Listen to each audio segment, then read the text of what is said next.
Poder de la información en México, medio de control de la sociedad. Estimados compañeros, mi nombre es Diego de Pablos. Actualmente estoy cursando la carrera de Derecho en el Tecnológico de Monterrey, Campus Puebla. El motivo por el cual hago este video es para darles a conocer ciertos datos y reflexiones sobre el poder de la información, así como la forma de combatirlo y darle un buen uso a la información que recibimos en México. Denis Diderot dice: cuidado con el hombre que habla de poner las cosas en orden. Poner las cosas en orden siempre significa poner las cosas bajo su control. Quisiera expresar mi objetivo basándome en esta frase. Normalmente, el ser humano está en su zona de confort y no se preocupa por hacer algo más de lo necesario. El problema que enfrentamos con el poder de la información es principalmente la información corrompida o incompleta, de esta forma controlando a la sociedad, y nosotros simplemente nos quejamos, pero hasta ahí llegamos. Asimismo, considero prioritario mencionar la importancia de fomentar la ciudadanía. Ignacio Bucaras Ibach menciona que la ciudadanía debe erigirse en nuestra prioridad. Esto quiere decir que es de plena importancia que una prioridad para el gobierno o para la gente con poder es fomentar la ciudadanía. Crear una cultura en la cual la sociedad civil confía en los partidos políticos, pero esto es muy difícil gracias a los problemas de poder e información que afectan a nuestro país. Antes de entrar a fondo al tema del poder de la información, les voy a mostrar un video sobre ciertos aspectos muy importantes para poder entender bien el tema. I'm a teacher and a practitioner of civics in America. Now, I will kindly ask those of you who've just fallen asleep to please wake up. Why is it that the very word civics has such a soporific, even a narcoleptic effect on us? I think it's because the very word signifies something exceedingly virtuous, exceedingly important, and exceedingly boring. Well, I think it's the responsibility of people like us, people who show up for gatherings like this in person or online in any way we can, to make civics sexy again.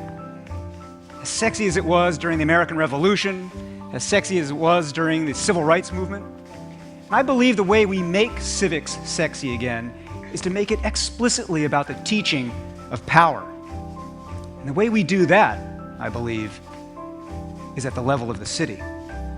This is what I want to talk about today, and I want to start by defining some terms, and then I want to describe the scale of the problem I think we face, and then suggest the ways that I believe cities can be the seat of the solution. So let me start with some definitions. By civics, I simply mean the art of being a pro-social, problem-solving contributor in a self-governing community. Civics is the art of citizenship, what Bill Gates Sr. calls simply showing up for life. And it encompasses three things: a foundation of values, an understanding of the systems that make the world go round, and a set of skills that allow you to pursue goals and to have others join in that pursuit. That brings me to my definition of power, which is simply this: the capacity to make others do what you would have them do. Por lo tanto, el poder es la capacidad de hacer que otros hagan lo que tú quieres que hagan. Hablar sobre poder es algo que se nos hace malo. Casi siempre hablar de poder es hablar sobre cosas negativas. Pero ¿qué pasa en realidad si el poder es algo que simplemente existe, ya que siempre ha estado presente en la historia? El poder actual se divide en viejo poder y nuevo poder. El viejo poder es manejado por muy pocas personas. Busca manipular a una sociedad y tomar provecho de esto. El nuevo poder habla sobre participación de masas, coordinar sociedades para de esta forma crear el cambio y obtener los resultados deseados, por medio del manejo de redes sociales y de la prensa. Busca la transparencia ante todo. Como podemos ver, supuestamente el nuevo poder nos beneficia, pero en realidad todo es un ciclo. Un ejemplo es cuando una persona que por medio de un eslogan crea un movimiento en contra de un gobierno, un desorden o una empresa y se obtienen los objetivos deseados.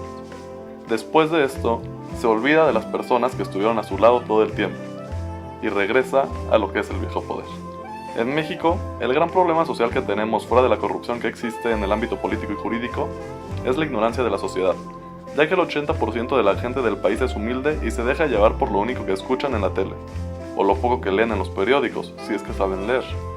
El gran problema de educación es otro elemento que afecta de manera directa a esta problemática tanto ética como social. El estar informado y tener antecedentes es la forma en la que la gente llega a ganar poder. Un ejemplo sería Salinas de Gortari, quien por el simple hecho de tener más información, antecedentes regateó empresas que en un futuro cercano le dieron todo lo que buscaba, más dinero y más poder.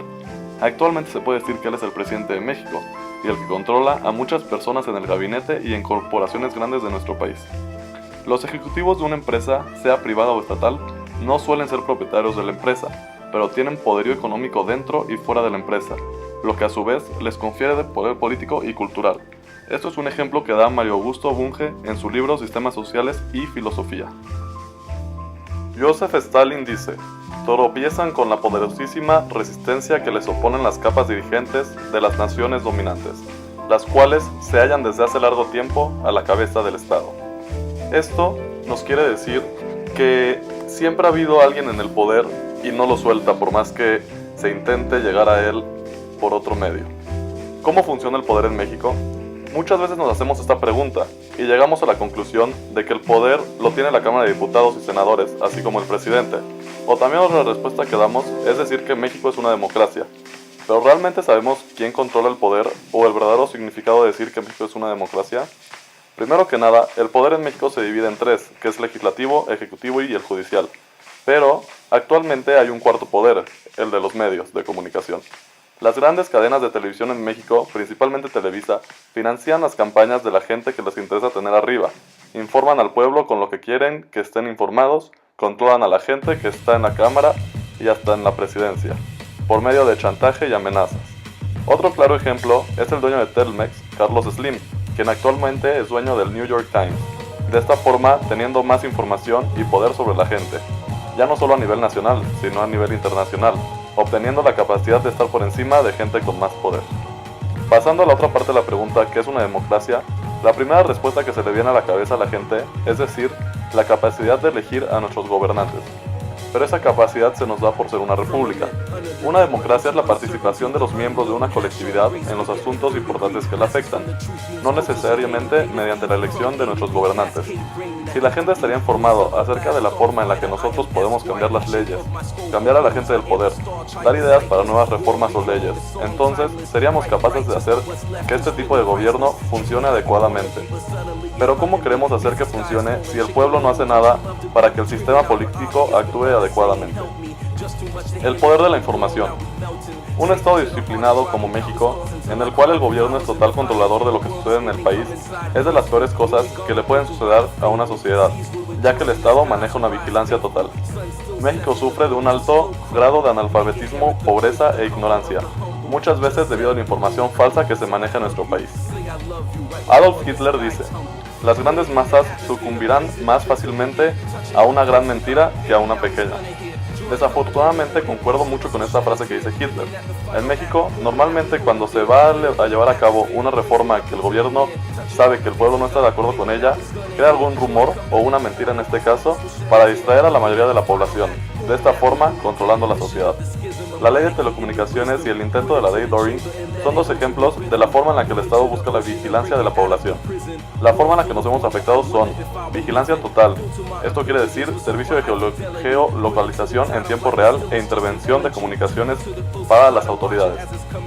Almacenamiento de datos, sin orden judicial por cualquier funcionario de agencias de seguridad hasta por 2 años.